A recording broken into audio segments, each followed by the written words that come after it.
দূর দূরান্ত থেকে আগত আল্লাহ পাকের আশিকিন, যাকিরিন, শাকিরিন, মুহিব্বিন, মুরব্বিয়ানে আওয়াম, কলিজার টুকরা আমার সমবয়সী যুবক বন্ধুগণ, স্নেহের ছোট ভাই, পর্দার আড়ালে সম্মানিতা আমার আম্মা জান ও বোনেরা, মালিকের দরবারে লক্ষ কোটি শুকর সুজুদ যে রব্বুল আলামিন আল্লাহ সুবহানাহু ওয়া তাআলা আমাদের সকলকে দীর্ঘ একটি মাস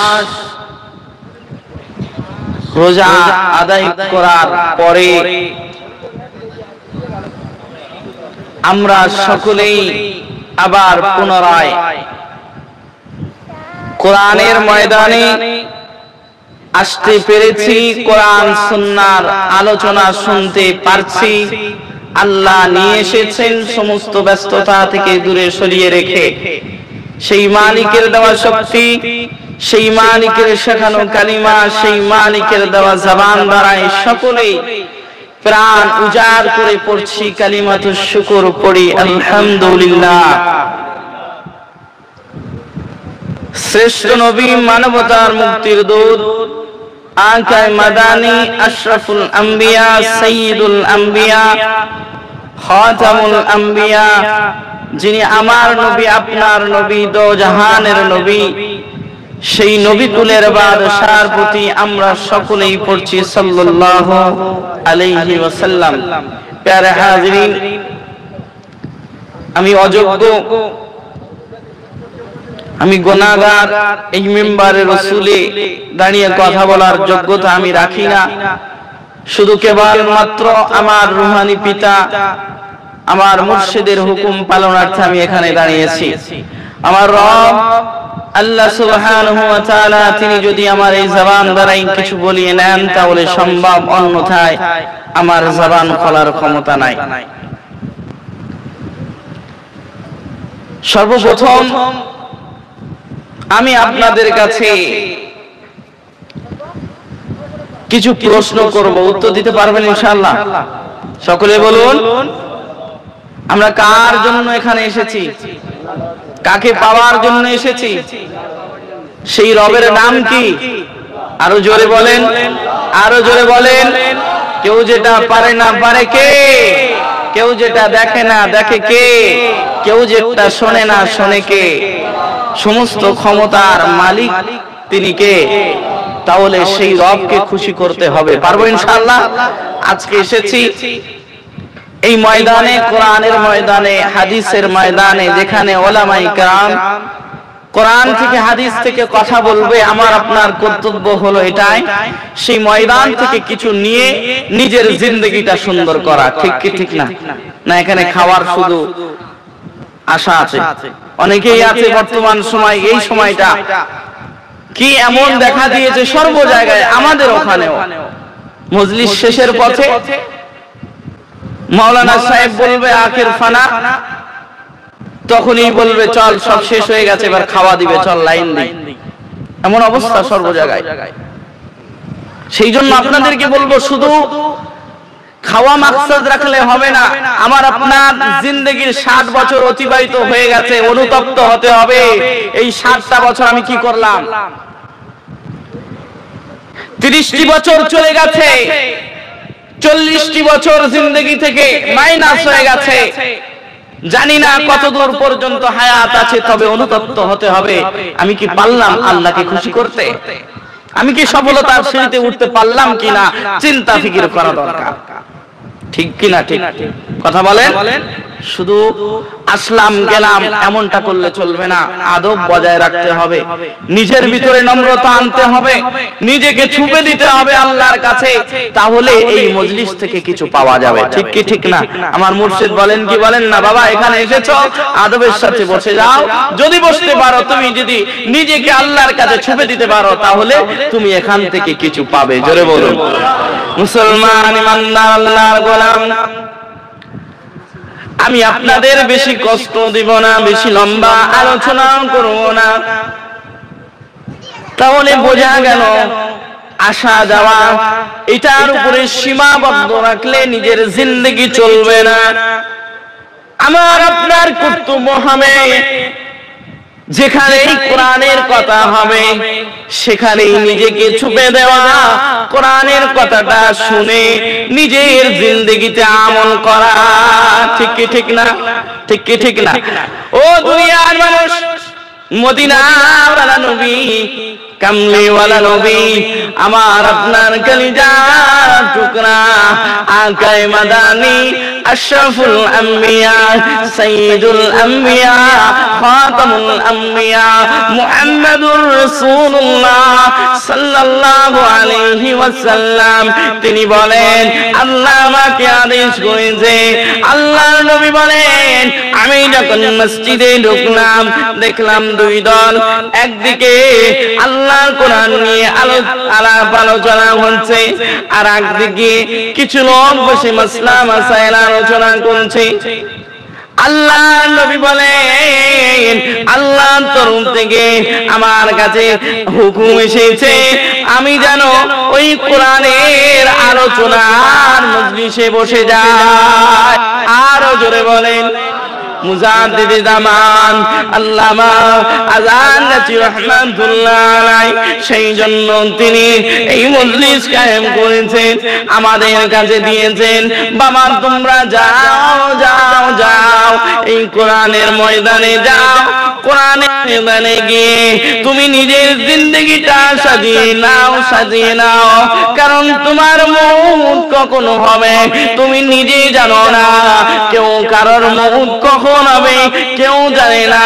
সেই জন্য মুজাদ্দিদ জামান আল্লাহর ওলি আল্লামা আযান নাচি রাহমাতুল্লাহ আলাইহি তিনি এই মজলিসের ব্যবস্থা করেছেন। জোরে বলুন। দুনিয়ার মানুষ, তাহলে আমার আপনার কর্তব্য, আমার আপনার দায়িত্ব হলো এটাই, আমার আপনার উপলব্ধি হতে হবে আমি কি পারলাম আল্লাহর নৈকট্য হাসিল করতে, আমি কি পারলাম আল্লাহর দ্বীনটাকে পরিপূর্ণ বুঝে নিতে। না না না, আমরা পারি নাই। তাহলে কর্তব্য কি হবে? যতটা বুঝেছি, যতটা শিখেছি, আমলে জিন্দেগিতে আনা দরকার আছে না নাই? কথা বলেন। ও দুনিয়ার মানুষ, রমজান আমাদের থেকে বিদায় নিয়েছে, ঠিক কি ঠিক না?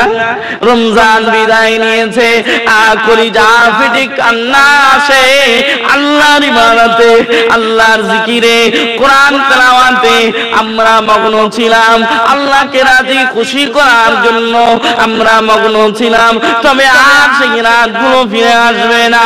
ও দুনিয়ার মানুষ, রমজানুল মুবারক বিদায় নিল, আমাদের কোনো অন্তরে কোনো দুঃখ বলে নাই, তবে খলিফাতুল মুসলিমিন হযরত ওমর রাদিয়াল্লাহু তাআলা আনহু তিনি দরওয়াজা বন্ধ করে ঘরের ভিতরে কান্না করছেন ঈদের দিনে।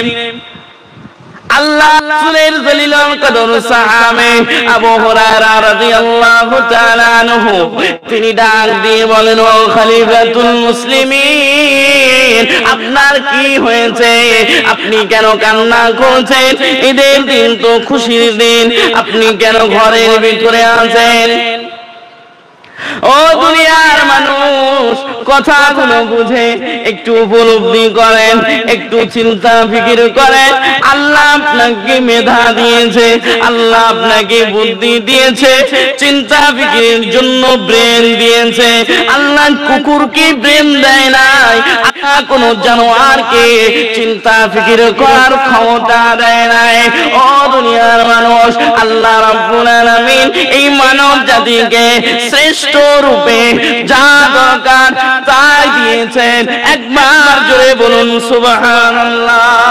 মুসলমান ইমানদার আল্লাহর গোলাম হযরত আবু হুরায়রা রাদিয়াল্লাহু তাআলা আনহু খলিফাতুল মুসলিমিন হযরত ওমর রাদিয়াল্লাহু তাআলা আনহু কে ডাক দিয়ে বলছেন, ও খলিফাতুল মুসলিমিন, আপনি একটু বলেন আপনি কেন চিন্তার ভিতরে আছেন? আপনি কেন ক্রন্দন করছেন? একটু যদি বলতেন খুশি হতাম। খলিফাতুল মুসলিমিন অর্ধ জাহানের বাদশা হযরত ওমর রাদিয়াল্লাহু তাআলা আনহু নিজের সতীর্থ ভাইকে ডাক দিয়ে বলছে, ও আমার ভাই আবু হুরায়রা, শোনো শোনো, আমি কিভাবে আনন্দ করে আমার রোজা কবুল হয়েছে কিনা আমি জানি না, আমি আল্লাহর নৈকট্য হাসিল করতে পেরেছি কিনা জানি না, আল্লাহ আমার গুনাহ মাফ করেছে কিনা আমি জানি না। ও আবু হুরায়রা, আমি কিভাবে পারি আমি আনন্দ করতে? আমার তো চিন্তা আছে, যে ব্যক্তির চিন্তা থাকে সে ব্যক্তি কখনো আনন্দে থাকতে পারে না, ঠিক না? হযরত ওমর রাদিয়াল্লাহু তাআলা আনহু তিনি বলেন, ভাই আবু হুরায়রা, আমি তো জানি না আল্লাহ আমাকে মাফ করেছেন কিনা, আমি তো জানি না, আমি খবরও পাই নাই। হযরত আবু হুরায়রা রাদিয়াল্লাহু তাআলা আনহু তিনি ডাক দিয়ে বললেন, ও খলিফাতুল মুসলিমিন,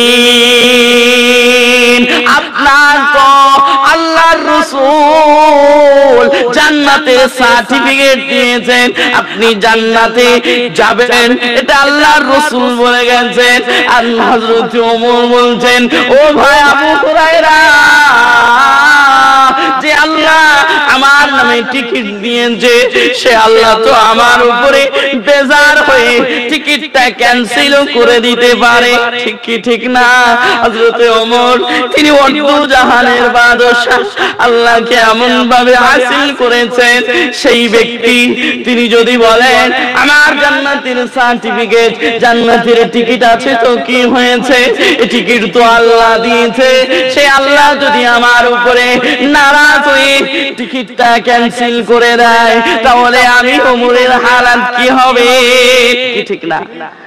ও দুনিয়ার মানুষ, আমি আপনার হাতে না ধরে পায়ে ধরে বলবো, আমার আপনার তো কোনো সুসংবাদ নাই, আমরা জান্নাতে যাব কিনা যাব না এটা কোনো গ্যারান্টি নাই, ঠিক না? কথা বলেন আমার সাথে। দুনিয়ার মানুষ, আমি আপনাকে বলবো, আপনি নিজেকে তৈরি করেন আখিরাতের জন্য। রমজান চলে গেছে, খুশি হলে চলবে না, রমজান আমাদেরকে কি দিয়েছে সেটাকে দেখার দরকার আছে না নাই? হ্যাঁ, রমজান আমাদের কি দিল? ও দুনিয়ার মানুষ, রমজান আমাদেরকে কি দিয়েছে, কি প্রশিক্ষণ দিয়েছে, আমাদের কাছে কি রেখে গিয়েছে, কি করতে বলে গেছে। রমজান তো চলে গেছে, রমজান মহামূল্যবান মাস ছিল, যে মাসে একটি ইবাদত করলে, একটি নফল ইবাদত করলে, একটি ফরজের সমতুল্য সওয়াব হতো, একটি ফরজ ইবাদত করলে 70টি ফরজের ইবাদতের সওয়াব হতো। হায় হায় হায়, সে মাস তো বিদায় নিয়েছে, আর পাবো কিনা জানি না। তবে রমজানুল মুবারক আমাদের কাছে কি আছে সেটা দেখার দরকার আছে। আমরা একটু জানবো রমজান কি শিক্ষা দিয়েছে, জানবো ইনশাআল্লাহ। সকলে বলুন। দুনিয়ার মানুষ, রমজানুল মুবারক আমাদের কাছে প্রশিক্ষণ দিয়ে গেছে। ও আল্লাহর বান্দারা, তোমরা যাই করো না কেন, আল্লাহর ইবাদতের দিকে তোমরা নিজেকে ছুপে দাও। জোরে বলুন সুবহানাল্লাহ। আচ্ছা বলেন, রমজানুল মুবারক মাসে আমরা রোজাই ছিলাম, হ্যাঁ না না? হ্যাঁ, অনেক হতভাগা ছিল যারা রমজানের রোজাও রাখে নাই, আছে না? বিভিন্ন রকম অজুহাত দিয়ে কাটিয়ে দিয়েছে। আমি তাদের জন্য দোয়া করি, আল্লাহ ওই তোমার বান্দাগুলো হয়তো না বোঝার কারণে, তোমাকে না চেনার কারণে রোজা রাখতে পারে নাই, আল্লাহ তাদেরকেও ক্ষমা করো এবং তাদের তৌফিক দাও আগামীতে রোজা রাখার। ঠিক না? তাহলে রমজানুল মুবারক মাসে আমরা রোজায় ছিলাম, সেই রমজানুল মুবারক মাসে আমরা রোজায়ও ছিলাম এবং নামাজের দিকেও নিজেকে ছুপে দিয়েছিলাম। ঠিক না? অনেকেই আছে ইফতার করেই কিছু খেয়ে পানি গালে দিয়ে মসজিদে দৌড়, কারণ জামাতে নামাজ পড়তে হবে। মসজিদে গিয়ে ইমামের পিছনে নামাজ আদায় করছে, ওই ব্যক্তিটা নামাজ পড়তো না। তবে রমজান শিখিয়ে দিয়ে গেছে, ও আল্লাহর বান্দারা, তোমরা যতই ব্যস্ততা দেখাও না কেন, তোমরা নামাজ আদায় করো। ঠিক কি ঠিক না? যতই ক্ষুধার ভিতরে থাকো না কেন, তোমার রিজিক তোমার সকালে খাওয়া হোক আর নাই হোক, তোমার দুপুরে নামাজ আদায় করতে হবে। আচ্ছা বলেন, সকাল থেকে দুপুর পর্যন্ত আমরা না খেয়েছিলাম তো রমজানুল মুবারক মাসে? আমরা নামাজ আদায় করেছি কি করি না? তাহলে রমজান কি শিক্ষা দিল? আমাদেরকে নামাজের পাবন্দি দিয়ে গেল, ঠিক কি ঠিক না? সেটাকে ধরে রাখতে পারবো ইনশাআল্লাহ। রমজান মাসের যে প্রশিক্ষণ, এই যে নামাজ জামাতে পড়তে হবে, নামাজ ঠিক মতন সময় মতন আদায় করতে হবে, এই সময় মতন ধরে রাখতে পারবো ইনশাআল্লাহ। সকলে বলুন পারবো? দুনিয়ার মানুষ তেমন একটু কানটা খরগোশের কানের মতন খাড়া করে এই কথাগুলো শুনতে থাকেন, অন্তরের কান দিয়ে শুনতে থাকেন। রমজানুল মুবারক আমাদেরকে কি শিক্ষা দিয়ে গেল? আমাদের মাঝে রমজানুল মুবারক একটি জিনিস শিক্ষা দিয়ে গেল, এক নাম্বার শিক্ষা দিয়ে গেল, সেটা হলো নামাজের পাবন্দি। জোরে বলুন সুবহানাল্লাহ। ও দুনিয়ার মানুষ, আল্লাহর নবী বলেছেন, যার নামাজ নাই তার ঈমান নাই। একটা কাফির এবং ঈমানদারের ভিতরে পার্থক্য হলো নামাজ। মুজাদ্দিদ জামান আল্লাহর ওলি আল্লামা আযারকাচি রাহমাতুল্লাহ আলাইহি, তিনি সেই জন্য তানার স্ট্রাকচারের ভিতরে, তানার ম্যাপের ভিতরে, তানার সূত্রের ভিতরে মদিনাওয়ালার কপি করে আমাদের মাঝে দিয়ে দিলেন। ও আল্লাহর বান্দারা, যাও যাও তোমরা বিনা কাজায় নামাজ আদায় করো। জোরে বলুন সুবহানাল্লাহ। শুধু কি তাই? ও আমার আব্বা জানেরা, আমার আপনার মুর্শিদ মদিনাওয়ালার কেমন অনুসারী দেখেন। আমাদেরকে এমন একটি কথা বলে দিয়ে গেছেন, এমন একটি ম্যাপ তৈরি করে দিয়ে গেছেন, যে ম্যাপটা মদিনাওয়ালার সাথে সূত্রের সাথে মিল আছে। জোরে বলুন। এক নাম্বার তিনি বললেন, বাবা তুমি নামাজ আদায় করো, নুরানি কোরআনের তেলাওয়াত করো। ঠিক কি ঠিক না? কথা বলেন। আমি বলবো, লম্বা আলোচনা হবে, তবে একটু আলোচনা না করলে মাঝে মাঝে আপনারা বুঝবেন না কি বলতে চাচ্ছি আমি। তাহলে রমজানুল মুবারক আমাদেরকে কি শিক্ষা দিল? এক নাম্বার নামাজ। ঠিক কি ঠিক না? মদিনাওয়ালা নবী বলে গেছেন যে তোমরা নামাজ পড়ো, আসসালাতু ওয়া মা মালাকাত আইমানুকুম। আল্লাহর নবী মুহাম্মাদুর রাসূলুল্লাহ সাল্লাল্লাহু আলাইহি ওয়াসাল্লাম নামাজের জন্য তিনি কত না কিছু করলেন। নামাজ প্রতিষ্ঠিত করার জন্য, নামাজ কায়েম করার জন্য তিনি উহুদের ময়দানে দান্দান মুবারক শহীদ করলেন, তায়েফের ময়দানে মার খেলেন। ও আমার আব্বা জানেরা, আমি আপনাদেরকে বলবো, নামাজ আমাদের পড়তে হবে। দুই নাম্বার, রমজানুল মুবারক আমাদেরকে কি শিক্ষা দিল? রমজানুল মুবারক আমাদেরকে শিক্ষা দিল কোরআন তেলাওয়াত করতে হবে। কারণ রমজানুল মুবারক মাস ছিল কোরআন নাজিলের মাস। ঠিক কি ঠিক না? কত মূল্যবান মাস আমরা ছেড়ে দিলাম, চলে গেল আমাদের থেকে। তো আফসোস হওয়া দরকার ছিল, হাই হাই আর পাবো কিনা জানি না। আল্লাহ আমাদের রোজাকে তুমি কবুল করে নাও, বলুন আমিন। আমাদের তারাবিকে তুমি কবুল করে নাও, আমিন বলুন। আমাদের সেহরি ইফতারিকে তুমি কবুল আর মঞ্জুর করে নাও। মুসলমান ইমানদার আল্লাহর গোলাম, তাহলে রমজানুল মুবারক দ্বিতীয় প্রশিক্ষণ আমাদের মাঝে দিয়ে গেলেন যে কোরআন তেলাওয়াত করতে হবে, কোরআনের তেলাওয়াত, কোরআনের জিকির করতে হবে। ও দুনিয়ার মানুষ, এই কোরআনের জিকির করলে ফায়দা আছে না নাই? কথা বলেন। কোরআনের জিকির করলে আপনার কলব সুন্দর হবে, অন্তরের কালো দাগ দূর হবে। এটা আমার কথা নয়, আল্লাহ নিজে বলেন, قد أفلح من تزكى وذكر اسم ربه فصلى। আল্লাহ বলেন তারা সফল কাম হয়ে গেছে যারা নিজেদের অন্তর পরিষ্কার করতে পেরেছে।